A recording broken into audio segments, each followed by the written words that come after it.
Amén. Buenos días, bendiciones. Amén. Salude que tiene al frente, al lado, dése la oportunidad. Ni al lado ni a la izquierda. Pero tiene ahí delante, tiene detrás, salude. Amén. Amén. Qué bueno es Dios. ¿Cuántos creen que Dios es bueno? Amén. Todo el tiempo Dios es bueno. Siempre. En las dificultades Dios es bueno. Amén. En las victorias Dios es bueno.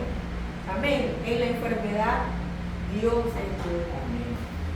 Durante estas semanas hemos estado compartiendo una serie en el libro de Apocalipsis.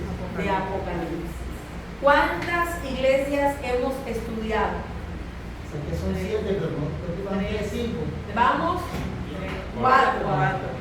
Hoy tenemos la quinta. A ver, ¿quién me puede decir las 4 que hemos dado?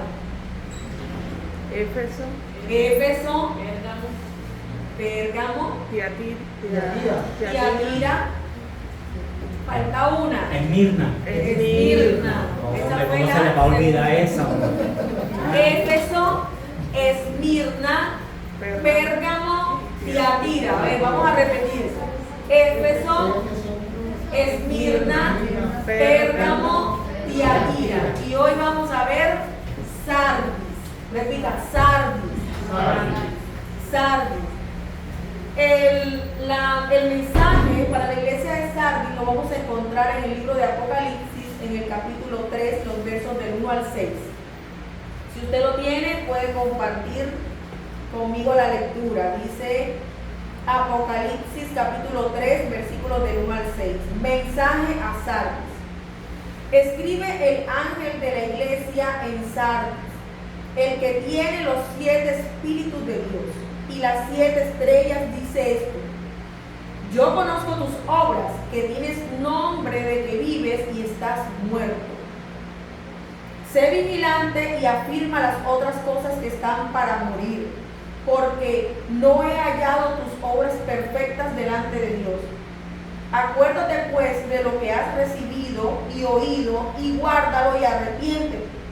Pues si no velas, vendré sobre ti como ladrón, y no sabrás a qué hora vendré sobre ti. Pero tienes unas pocas personas en Sardis que no han manchado sus vestiduras y andarán conmigo en vestiduras blancas, porque son dignas. El que venciere será vestido de vestiduras blancas, y no borraré su nombre del libro de la vida, y confesaré su nombre delante de mi Padre y delante de sus ángeles. El que tiene oído, oiga lo que el Espíritu dice a las iglesias. El mensaje a Sardis lo hemos titulado En vía de extinción. Sardis fue en el pasado la capital de Libia y era una provincia muy próspera. Tenía mucho oro y sus mercaderes comerciaban linos. Entonces era muy rica, tenía grandes posesiones, ¿sí? Una cantidad, su rey, que era Creso, en ese momento se hizo tan famoso y era tan próspero que la gente decía, tan rico como Creso. O sea, era como el referente de la abundancia, Creso. Además está ubicada en una colina alta, muy empinada, de modo que ellos se sentían una fortaleza segura, que nadie podía venir a atacarlos fácilmente porque nada más subir era complicado. Entonces ellos se habían vuelto una ciudad muy fortificada. Pero eso fue también el motivo por el cual ellos se adormecieron, se sintieron muy confiados, bajaron la guardia, que está de moda esa expresión, no bajar la guardia. Pues ellos bajaron la guardia y 2 veces fueron invadidos. La segunda fue por Ciro de Persia y los logró subyugar, conquistar, y desde allí empezó su decadencia. De modo que cuando estamos en tiempos de Jesús y de los apóstoles, de Sardis no queda sino el recuerdo de lo que fue y una ciudad casi que en ruinas, donde se veían los grandes templos, pero destruidos, ¿sí? Ellos habían sido adoradores de Artemisa Diana, que era la diosa de la fertilidad y de la casa, y tenían un templo majestuoso en honor a ella, pero de ese templo no quedaba sino las ruinas. Entonces Sardis, que estaba muy cerca de las ciudades que hemos compartido, las iglesias que hemos compartido, estaban al oriente de Pérgamo y al sur de Tiatira. Vemos que es una ciudad que vivía o se sentía orgulloso de lo que había sido en el pasado. Vivía de sus recuerdos. Esto nos muestra por qué el Señor, o nos da una luz de por qué el Señor le dice estas cosas a Sardis. Si ustedes notan, en los mensajes anteriores, lo primero que hacía Jesús al darle el mensaje a la iglesia era decir: yo conozco tus obras, pero empezaba diciéndole que lo bueno, que tú has sido fiel, que has hecho esto, que has hecho aquello, conozco esto, tus obras, tal. Pero con Sardis, ¿cómo comienza? ¿Qué le dice a Sardis? Yo conozco tus obras, que tienes nombre de que vives, pero estás muerto. Es decir, que Jesús está mostrando a través de este pasaje, este mensaje, que lo que sucedía físicamente en la ciudad de Sardis sucedía en la iglesia. La iglesia había recibido la palabra con emoción, con alegría, con entusiasmo, habían crecido. De hecho, en Sardis era una de las iglesias donde había más judíos. Y los gentiles no tenían choque con los judíos. Habían logrado compenetrarse como iglesia. Pero de todo ese fuego y de toda esa emoción que tuvieron al recibir la palabra, llegaron las dificultades, las pruebas, las luchas, o el contexto en el que se movían, donde era muy importante la reputación, donde era muy importante las relaciones. Y eso hicieron que la iglesia comenzara a decaer, en decadencia, como dice. Entonces él le dice: yo sé que tienes un nombre de que vives, pero tú estás muerto. ¿Por qué Sardis llegó a esa situación? ¿Por qué la iglesia de Sardis llega a esa situación? En la iglesia pasada, que como les decía nuestros hermanos, hemos ido viendo, no solamente lo miremos como iglesias separadas, sino como tiempos, como situaciones o como estados en que nos encontramos como iglesia, individual o colectivamente. Y de entre las cosas que nosotros vimos, acontece que la iglesia empieza a ser permisiva con algunas cosas. Y eso sucedió con Sardis. Comenzó a moldarse a su contexto. Y el contexto la mató. Por eso que el apóstol Pablo dice: no os conforméis a este siglo, sino renovaos. ¿Por medio de qué? De la transformación de nuestro entendimiento. Porque cuando tú y yo nos acomodamos, nos sentimos tan cómodos, tan chéveres, no evolucionamos. En el ámbito aún laboral, una empresa que no hace cambios es una empresa que se estanca. Una vida que no tiene cambios es una vida que se estanca. Usted tiene que correr sus propias marcas. Usted sabe que el atleta, cuando ya alcanza una meta, él dice: no, ya, yo le dice, no, ya hasta aquí llegué. No. ¿Qué hace el atleta? Corre la marca. Si antes lo hacía en tanto, ahora lo tengo que hacer en menos. Si antes corría tanto, ahora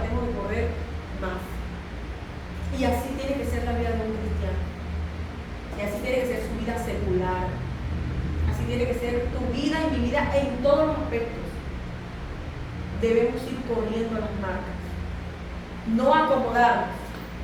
¿Sí? Entonces, ¿por qué acontecen estas cosas? Uno, porque Sardis vivía de las glorias pasadas. Ay, cuando éramos prósperos.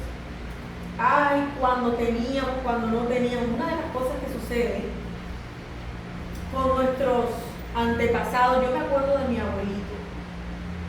Mi abuelito se la pasaba hablando de las tierras que él tuvo, de lo que tuvo el papá de él, de lo que tuvo el abuelito de él, de todo lo que habían tenido. Pero se habían malversado, habían hecho malos negocios y lo habían perdido todo. Pero esa era una añoranza de lo que había sido y de lo que ya no es. ¿De qué nos sirve la gloria pasada si nosotros hoy, en este momento ya no lo tenemos?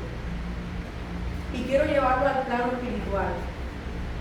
Cuando nosotros conocemos al Señor y tenemos una experiencia con Dios, esa experiencia hace que nuestra fe, nuestro ánimo, nuestro deseo de agradarle, de servirle, esté a tope. Pero ¿qué pasa cuando va transcurriendo el tiempo y tenemos situaciones o el día a día? Si nosotros no nos mantenemos en la búsqueda, ese nivel comienza a bajar. No podemos, ay, me acuerdo yo cuando oraba, eso era tremendo, oraba en la madrugada, eso me levantaba y yo buscaba, leía la Biblia, cantaba. No nos faltaban sino las alas para volar. Pero eso era antes. ¿Y ahora qué hace? Ay, qué duro, que yo intento orar, pero es que el enemigo. Me pongo a orar y me duermo. Leo la Biblia y se me pierde el hilo, se me pierden las gafas. Empiezo a cantar y la emisora se daña. Bueno, entonces nosotras empezamos a buscar unas excusas. Queremos justificar que ya no estamos ahí en ese nivel de búsqueda, en ese deseo, en ese anhelo por el Señor. Y hoy la invitación es a no permitir precisamente que esas cosas que vivimos se conviertan simplemente en un recuerdo, sino en un estímulo para que tú y yo busquemos más al Señor. Una cosa, y qué pena utilizar esta, ¿cómo se llama? Este símil, ¿sí? Esta semejanza. Pero las personas que sufren de adicción dicen que después de que pasan un consumo de algo, ya después eso no les hace. ¿Y qué pasa cuando su cuerpo empieza a pedirles más? Cuando a nosotros algo nos gusta, nos da placer, buscamos repetirlo. Queremos volver a experimentarlo. Y de ahí vienen las adicciones. Y por eso, por naturaleza, tendemos a las adicciones. Si algo me produce placer, entonces yo lo quiero repetir. ¿Cierto? Si tú encuentras el placer, el sabor, la sustancia en la presencia del Señor, entonces tú vas a querer volver a estar ahí. Pero si buscar al Señor se convierte en una carga, entonces vamos a estar buscando la manera de evadirla o de postergar esa entrada a la presencia del Señor. Así que yo te invito a que le pidas a Dios, a que le pidamos al Señor que nos ayude a encontrarle el deleite. Orar tiene que ser un deleite. Leer la Biblia tiene que ser un deleite. Mira, cuando yo estoy leyendo la Biblia y encuentro algo que he leído muchas veces y de repente leo eso, porque eso yo no me había dado cuenta que estaba allí. Y comienzo a buscar, uno le coge la sustancia, es como cuando se está comiendo un pollo y llega el momento más sabroso, bueno, así. yo comienzo a leer, ¿y esto de dónde viene? Y eso hace que profundice en la palabra. Tenemos que ponerle el gusto. Amén. No levante la mano, pero piense ahora. ¿Qué tanto gusto le he encontrado a leer la palabra? Que no sea, tengo que leer porque no he leído hoy, o no he leído hace una semana, hace un mes que no leo la Biblia. ¿Qué gusto le encontramos a orar? Que no sea, hay que orar, tengo que orar, no. Quiero orar. Amén. Así que esto era una de las cosas. Primero, no vivir de glorias pasadas. Pero además ellos estaban preocupados por la apariencia. Eso se mezcló en la iglesia. Claro, todavía las personas que habían vivido todas esas épocas de gloria mantenían una apariencia. Si hay algo difícil de quebrantar, es el orgullo cuando uno ha estado en una posición de altura. Yo recuerdo que estando en la universidad tuvimos un compañero que había sido agente diplomático. Yo no sé qué es eso, pero se escucha chévere, ¿verdad? Eso se escucha importante. Y él decía que había sido agente diplomático hasta hoy. El sol de hoy yo no sé qué hace, pero él decía que era una cosa importante, que lo habían mandado, había estado en la China, había estado en no sé qué, bueno, en muchas partes, como agente diplomático. En ese cargo había ganado mucho, había sido una persona muy próspera. Pero cuando estudiaba con nosotros, había perdido ese empleo y estaba trabajando en una universidad que estaba, de aquí de Barranquilla, que estaba bastante en decadencia, ¿no?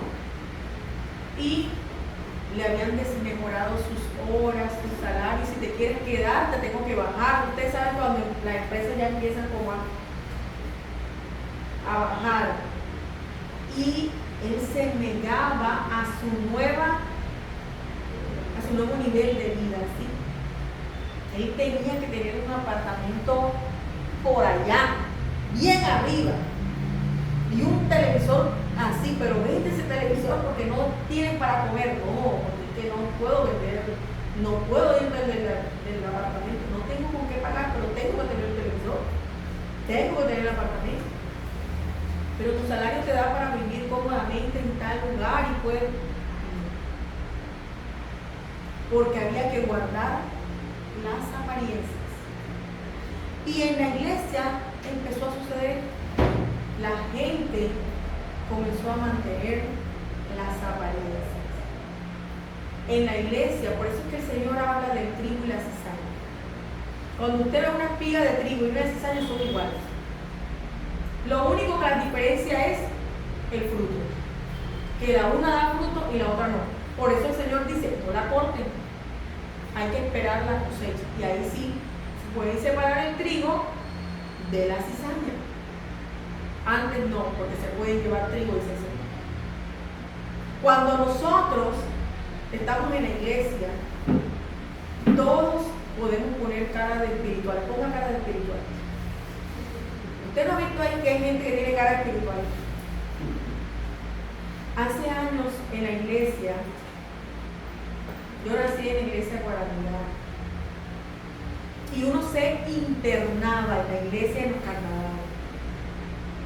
Nos internábamos, y me acuerdo que un año yo me interné allá en 3 días de ayuno. Vea, la gente cuando salía de ayuno salía hablando muy espiritual. Amén, hermano. Hermana, ¿cómo está? Amén, bien, hermano. Eso es una espiritualidad, mejor dicho. Parecían, uno decía, ¿será que es humano o no es humano? Nos sentíamos espirituales porque habíamos hecho 3 días de ayuno. Pero como se atravesara un carro en la mitad y ya se salía el viejo hombre. Como se torciera el dedo chiquito del pie, se salía el viejo hombre. Porque ¿sabe una cosa? no es el tiempo que estemos, es la calidad de tiempo que nosotros tenemos en el altar. A veces estábamos 3 días allí, pero así como se oraba, así se jugaba, así se ponía pereque, así hasta chismoseaba. ¿Cierto? Entonces, nosotros tenemos que aprender que lo más importante es lo que Dios piensa de nosotros, no lo que los demás están pensando. Hay personas que usted cree que no aportan o no están haciendo nada en la iglesia y resulta que son las que están orando. Y resulta que son las que cuando tienen la oportunidad de compartir con alguien, comparten el evangelio. No necesitan estar aquí al frente como nosotros. Están haciendo la obra así. Son las que Dios utiliza. Amén. De pronto aquí nos están viendo 4 o 5. Pero yo no lo puedo ver cuando usted está compartiendo la palabra, pero el Señor sí lo ve. Amén. Así que usted es importante en el reino. Dígale a una persona que esté a su lado, por ahí cerca, dile que es importante en el reino. Alguien que me le diga a ella, Sheila, que es importante en el reino. Amén. Todos aportamos para el reino. Además de esto, como les decía, por estar ubicados en una posición estratégica, se sintieron confiados. Y esto es un mensaje para la iglesia. Si usted se cree fuerte, como dijo el apóstol, el que cree que está firme, mire que no caiga. Y además nos dice que antes de la caída viene la altivez. ¿Cuándo nos caemos espiritualmente? Cuando creemos que estamos muy arriba. Después de nosotros Jesucristo. Sí, ¿verdad? Nosotros debemos tener siempre hambre y sed del Señor. Por eso es que Él habla de los pobres de espíritu. Porque es que el pobre siempre tiene necesidad. Y esa necesidad es la que Él quiere saciar. Siempre. El ser humano es por naturaleza un ser insatisfecho. ¿Cuánto lo saben? ¿Cierto? Siempre está como que nos falta el centavo para el peso. Yo les decía a mis auxiliares, yo les decía, mira, usted se sienta con ella. Yo me sentaba con ella y le digo, bueno, es que quiero que me dé un momento. Bueno, vamos a comer. ¿Cuánto necesita? No, necesito tanto. Ok, te lo voy a poner. Ya. No va a pasar un año cuando otra vez necesite. ¿O no? Es que no pasa porque nosotros somos así. Y tú compras una casa y después ¿qué quieres? Una más grande o una menos. Usted compra un teléfono, ahora que está la tecnología, ¿verdad? Compramos el teléfono y al rato sale el otro.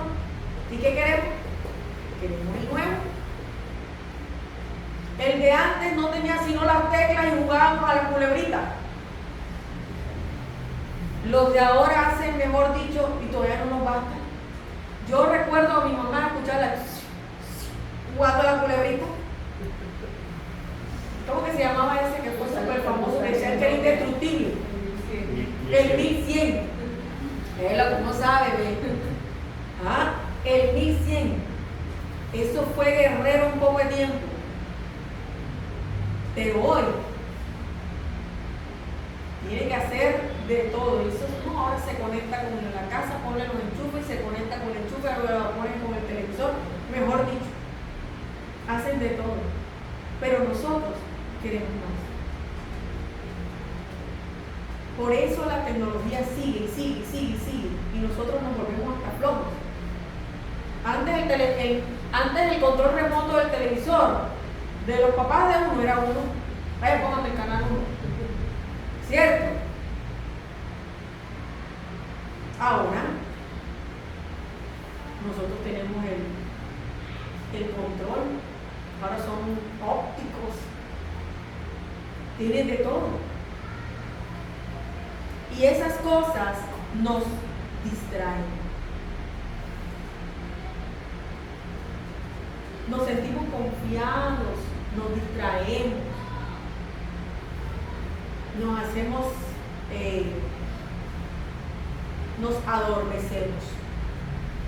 Pero la iglesia de Sardis, por eso recibe esa reprensión del Señor, a que se despierte. 3 cosas les dice el Señor. ¿Qué le dijo a la iglesia de Sardis? Bueno, le dice varios, pero voy a resaltar 3. Sé vigilante. Afirma las otras cosas que están para morir, porque no he hallado bien tus obras. Y acuérdate pues de lo que has oído y has visto, etc. ¿Ok? Primero le dice ser vigilante. Y esto haciendo alusión a, pues precisamente lo que les había sucedido en su contexto histórico, haber sido acechado. Dice el Señor que el enemigo anda como león rugiente buscando a quien devorar. Y eso es una realidad. Aquí en la costa decimos, ¿cómo que se dice? Camarón que se duerme. ¿Qué camarón? Camarón que se duerme se lo lleva la corriente. Bueno, eso pasa. Si usted ¿qué dijo? Papá el vaso de cóctel no hay. Papá el vaso de cóctel también. Camarón que se duerme, dice, se lo lleva la corriente, ¿verdad? Si usted se duerme espiritualmente, el mundo se lo lleva. No creamos que porque un día hicimos y ya no, entonces ya esa batería o ese nivel espiritual nos va a durar para todo. No, Señor. Hay que seguir buscando al Señor. Por eso le dice, sé vigilante. Hay que estar apercibidos. Usted conoce cuáles son sus debilidades. ¿O no las conoce? Usted sabe lo que le hace resbalar. Usted y yo sabemos lo que nos impide buscar más a Dios. Antes de conocer al Señor, yo decía, pero que sí, ya yo sabía lo que tenía que dejar, ya yo sabía lo que el Señor me quería quitar. ¿Cuántos saben lo que Dios le quiere quitar? Levante la mano. ¿Y cuántos quieren dejarlo? ¿Cierto? Que eso nos gusta. Nos gusta.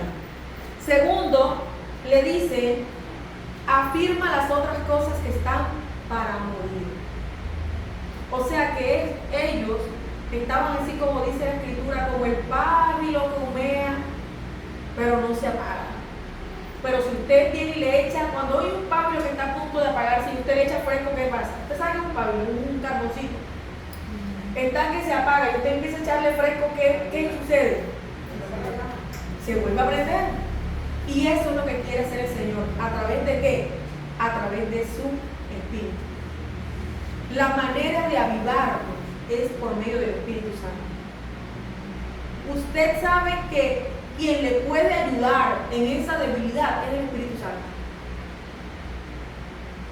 Cuando a mí no me dan ganas de orar, yo le digo, Espíritu Santo, ayúdame. Cuando no nos dan ganas de leer la palabra, el Espíritu Santo, háblame. Porque a veces uno está leyendo y lee para allá y lee para acá y como que no te dice nada y estamos preocupados porque, nada, vamos a leer y como que leímos ahí como si hubiéramos leído la María o no sé qué. Pero cuando el Espíritu Santo nos habla, usted sigue leyendo. Seguimos leyendo. Entonces nos invita la Escritura a que no dejemos que esa pequeña llama que todavía queda en nosotros se apague. Ese pequeño fuego. A veces creemos, no, pero es poquito, esto está ahí, bueno. Dios con ese poquito puede hacer mucho.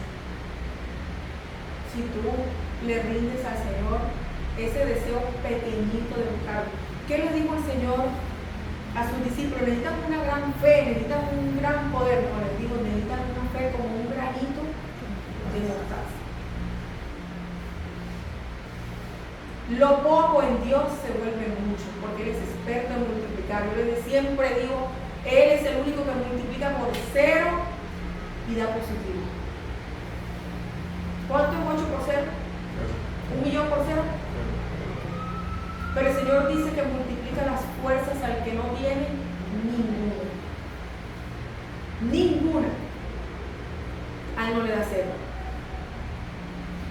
Así que ponle ese pedacito de fe, ese pedacito de deseo al Señor de buscarlo y él va a hacerlo. Por último le dice, acuérdate pues de lo que has recibido y oído y guárdalo y arrepiente.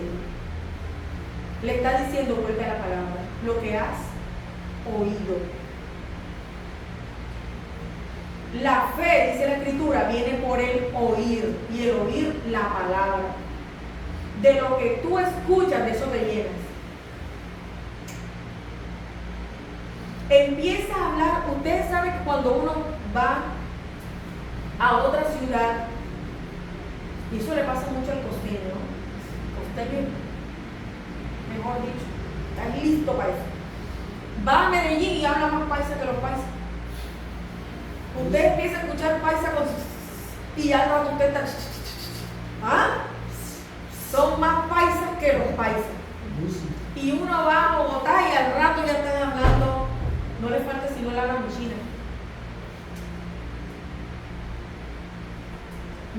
Se nos pega el hablar. Lo que uno escucha, eso tiene un impacto en nuestras vidas. Por eso es que el Señor quiere que tú escuches su palabra. Ponga a un niño a escuchar grosería, malas palabras, ratito ya está diciendo lo mismo, ¿o no? A veces le decimos a nuestros hijos, no hables así, pero nosotros somos los que hablamos así. Y ellos lo que están haciendo es replicar lo que escuchan. Ay, yo no sé por qué él habla así y todo. ¿Por qué será? Lo que oímos nos impacta. No sé dónde era que leía que incluso una planta que usted coge y la trata bonito, se hicieron como esa prueba, le hablaba bonito a la planta, no sé qué, y florece. Y a la otra la maldecían, no sé qué, y la planta pasmada y se secó. Pues yo creo que sí es posible, ¿sabe por qué? Bueno, que hay gente que tiene la mano mala para la planta. Eso mejor dicho, tenía la mano seca. Pero la Escritura me enseña que las palabras tienen poder, y por eso yo creo que sí podemos hacer. Así que la invitación para que no caigamos en la ruina, en la extinción espiritual, es a que nos llenemos de la palabra. Cada vez que tengas la oportunidad, escucha la palabra. Cada vez que puedas, lee la palabra. Ora. Porque la fe y el crecimiento espiritual se da con la constancia que nosotros tengamos al acercarnos al Señor. Por eso es que le dicen, no todo es malo. Hay algunas personas, unas pocas personas, que sí se han mantenido. Y esas personas es a lo que se le conoce como remanente. Un remanente es un poquitico, pero de un remanente Dios puede hacer mucho. Dios no está preocupado por tener grandes cantidades de personas en un lugar, sino por tener, así sean pocos, pero con un corazón entregado al Señor, devoto. ¿Usted cree que en las mega iglesias todos son verdaderos cristianos? ¿Usted cree que todos buscan al Señor de corazón? No todos. Sí lo hay, pero no todos.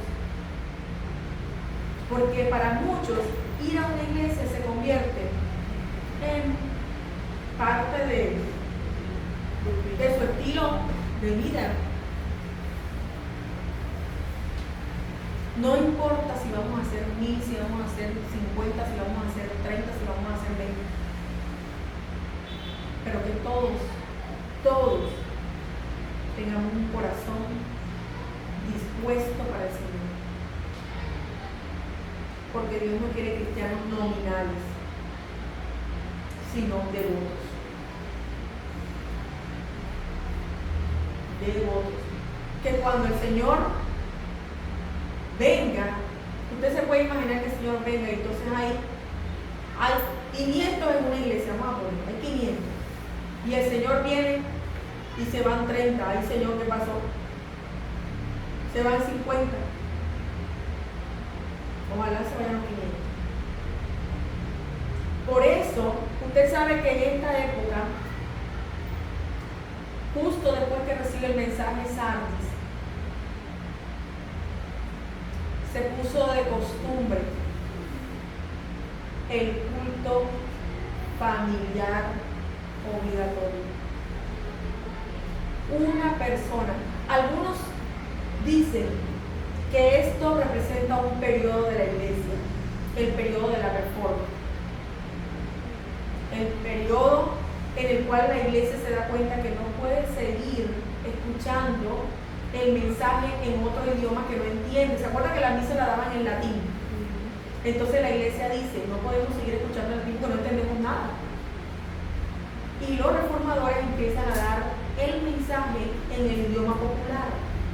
Y se puso de costumbre, a la luz de este tiempo, que en las casas hubiese obligatoriamente un culto familiar donde se pusiera la palabra en el idioma, como una forma de acabar con la superficialidad de la iglesia y que la gente realmente aprendiera. Mire, yo les puedo venir aquí a decir 50 barbaridades, 50 mentiras, que usted las va a creer si usted no estudia la palabra. ¿Por qué a veces uno dice, cómo es posible que crean eso? Porque no hay lectura. ¿Cómo es posible que hayan hecho aquello? Pues utilizando la fe, ¿no? Porque no hay luz. Así que el Señor está diciendo que aún en estos tiempos la iglesia está en vía de extinción, porque la iglesia ha permitido que las cosas que le rodean adormezcan el deseo de buscar a Dios. Y estamos más preocupados por el mundo, por la política, por el juego, por alcanzar, y si nos queda tiempo, buscamos al Señor. Pero hoy vamos a tomarnos un tiempo para decirle al Señor que así como ese pablo que parece que se está apagando, Él venga, sople sobre nosotros y avive el fuego de nuestros corazones. Amén. Vamos a ponernos sobre nuestros pies y vamos a pedirle al Señor. Cuando una especie está en vía de extinción, se hacen campañas, se protegen, se cuidan, y yo creo que este es el tiempo de que la iglesia se cuide. Y eso, como dice el Señor, eso que está a punto de morir, esa pequeña devoción, esa pequeña llama, tú le dejes que Él, a través de su Espíritu, la viva. Amén. Padre, te damos gracias en esta mañana. Gracias por tu amor, gracias por tu misericordia. Gracias, Señor, porque a través de cada mensaje tú hablas a nuestra vida. Gracias por hablar a mi vida primeramente, Señor. Por enseñarme, por mostrarme, Señor, el peligro al que estamos expuestos cada día como cristianos. Señor, ayúdanos a no vivir de glorias pasadas, de experiencias pasadas, sino a tener cada día y en cada instante una experiencia contigo nueva, que avive nuestro corazón, Señor. Espíritu Santo, te pido que soples en mí. Levanta tus manos ahí y dile: Espíritu Santo, sopla tu ruá aviva el fuego en mi corazón. Mira lo que me cuesta. Tú lo conoces, ahí donde está. Dile al Señor, tú sabes que me cuesta orar, o que me cuesta leer la palabra, o que me cuesta buscar, o que me cuesta hablar. Habla de tu palabra, Señor. Tú conoces mis debilidades. Y sé que aunque mi espíritu está dispuesto, mi carne es débil, Señor. Y quisiera muchas veces, con mi corazón, quisiera servirte. Pero veo como las cosas a mi alrededor me jalan, me llaman, Señor, y no me dejan avanzar. Y he postergado una y otra vez el compromiso contigo, Señor. Pero no quiero estar como la iglesia de Sardes. No quiero que me digas un día, como le dijiste a esta iglesia, tienes nombre de que vives, pero estás muerto. Quiero tener verdadera vida. Quiero que mi nombre no sea borrado del libro de la vida. Que esa promesa sea para mí, Señor. Yo también quiero vestiduras blancas. Yo quiero que cuando tú vengas, Señor, yo sea hallado fiel. Yo quiero estar contigo un día, Señor, en la eternidad. Espíritu Santo, aviva nuestros corazones. Espíritu Santo, sopla y que esa pequeña llama que hay en el corazón de cada uno de mis hermanos, los que están aquí, los que están conectados, sus familias, Señor, tú hagas arder una llama tan grande, Señor, que no podamos estar sin ti. Revive, Señor, lo que se está muriendo. Así como un día te dijimos, mi casa y yo serviremos a Jehová, Señor, hoy yo renuevo ese voto contigo. Mi casa y yo serviremos a Jehová. Y sé que si tú me ayudas, Señor, sé que si tú me ayudas con tu Espíritu Santo, mi vida va a cambiar, mi familia va a cambiar, mi hogar va a cambiar, Señor, porque yo te necesito. Te necesito, Señor. En el nombre de Jesús. Amén y amén.